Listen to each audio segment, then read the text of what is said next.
leitura, irmãos, da Palavra de Deus, que se encontra no Evangelho narrado por João. Na verdade, eu vos digo que aquele que não entra pela porta no curral das ovelhas, mas sobe por outra parte, é ladrão e salteador. Aquele, porém, que entra pela porta é o pastor das ovelhas. A este o porteiro abre, e as ovelhas ouvem a sua voz, e chama pelo nome as suas ovelhas e as traz para fora. E quando tira para fora as suas ovelhas, vai adiante delas, e as ovelhas o seguem, porque conhecem a sua voz. Mas de modo nenhum seguirão o estranho, antes fugirão dele, porque não conhecem a voz dos estranhos. Jesus disse-lhes essa parábola, mas eles não entenderam o que era que lhes dizia. Tornou, pois, Jesus a dizer-lhes: em verdade vos digo que eu sou a porta das ovelhas. E todos quantos vieram antes de mim são ladrões e salteadores, mas as ovelhas não os ouviram. Eu sou a porta. Se alguém entrar por mim, salvar-se-á. Entrará e sairá e achará pastagens. O ladrão não vem senão a roubar, a matar e a destruir. Eu vim para que tenham vida e a tenham com abundância. Eu sou o bom pastor. O bom pastor dá a sua vida pelas ovelhas. Mas o mercenário e o que não é pastor, de quem não são as ovelhas, vê vir o lobo e deixa as ovelhas e foge, e o lobo as arrebata e dispersa.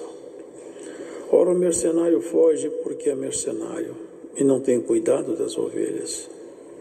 Eu sou o bom pastor e conheço as minhas ovelhas, e das minhas sou conhecido.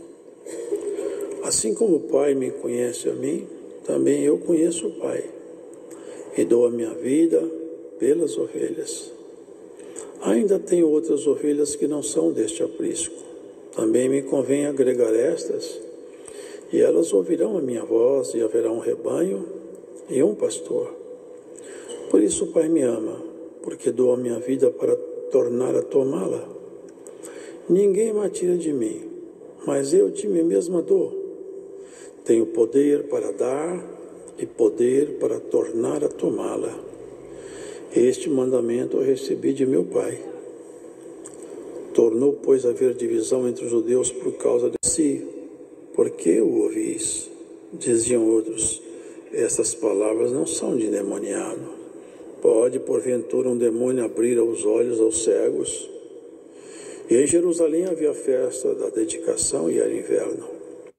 E Jesus andava passeando no templo, no alpendre de Salomão. Rodearam-no, pois, os judeus, e disseram-lhe: até quando terás a nossa alma suspensa? Se tu és o Cristo, dize-lo abertamente. Respondeu-lhes Jesus: já vos tenho dito, e não o credes. As obras que eu faço em nome de meu Pai, estas testificam de mim. Mas vós não credes, porque não sois das minhas ovelhas, como já vos tenho dito. As minhas ovelhas conhecem a minha voz, eu conheço-as, e elas me seguem. E dou-lhes a vida eterna, e nunca hão de perecer, e ninguém as arrebata da minha mão. Meu Pai, que mais deu, é maior do que todos, e ninguém pode arrebatá-las da mão de meu Pai. Eu e o Pai somos um. Os judeus pegaram então outra vez em pedras para o apedrejar. Respondeu-lhes Jesus: tenho-vos mostrado muitas obras boas procedentes de meu Pai. Por qual destas obras me apedrejais? Os judeus responderam dizendo-lhe: não te apedrejamos por alguma obra boa, mas pela blasfêmia, porque, sendo tu homem, te fazes Deus a ti mesmo. Respondeu-lhe Jesus: não está escrito na vossa lei? Eu disse: sois deuses? Pois se a lei chamou deuses aqueles a quem a palavra de Deus foi dirigida, e a Escritura não pode ser anulada.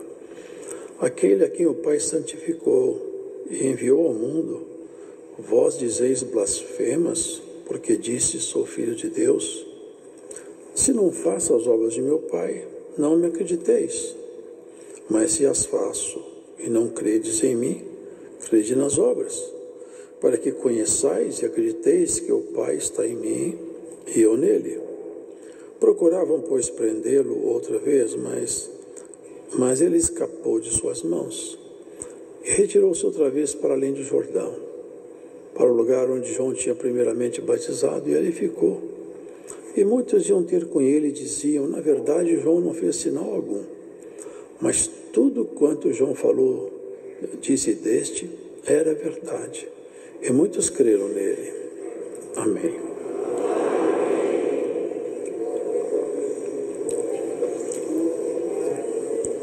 Não era para ser difícil a bondade e a justiça, quando manifestas, era para ser tão bem aceita, era para tudo ser tão fácil, porque a verdade, a justiça, a mansidão, a bondade, essas coisas não tem como reprovar, irmãos. Deveria ser aceita de pronto pela humanidade. O caráter de Jesus é tudo isso e muito mais. Reprovar Jesus é reprovar a própria verdade, o próprio amor, a própria redenção. Porque ele veio exatamente para mostrar-nos a face de Deus de uma forma compreensível para nós. Nós não teríamos condição de conhecer melhor a Deus, dado ao nosso estado humano. Então ele se abaixou até nós, e se fazendo homem, Deus então mostrou na sua natureza a sua própria forma de ser, e chamando as pessoas para que crescem nele, fazendo sinais. Jesus não veio para fazer sinal. Ele não veio para fazer sinal. Sinal para ele era apenas um instrumento para chamar a atenção das pessoas, para que olhando para o sinal alguém falasse, não é possível um ser humano fazer esse sinal. É preciso haver alguma autoridade sobre esse homem. Como falou Nicodemos, ninguém faz os sinais que o Senhor faz se Deus não for com ele. Eu percebo Deus em você pelos sinais que você faz. Ele havia curado um cego de nascença, irmãos. Nunca, jamais, em ambiente de trevas, nem de luz, um ser humano foi curado de cegueira de nascença. Nunca os espíritos caídos conseguiram esse grande tento aí. Esse era um sinal inequívoco de Jesus, da sua natureza. Ele havia curado um cego de nascença. Por isso que ele citou ali numa passagem que eu li há pouco, eu não lembro onde. Mas eles não conseguiam acreditar. Porque, irmão, fé, é preciso que haja a participação humana. Fé, Deus fez tudo em Cristo. A obra foi feita. Mas a fé é a nossa contrapartida. E ele falou, na verdade vos digo que aquele que não entra pela porta no curral das ovelhas, mas sobe por outra parte, é ladrão, é salteador. Aquele, porém, que entra pela porta é o pastor das ovelhas. Um percebe que ele a si mesmo chamou a si mesmo de porta e depois de pastor.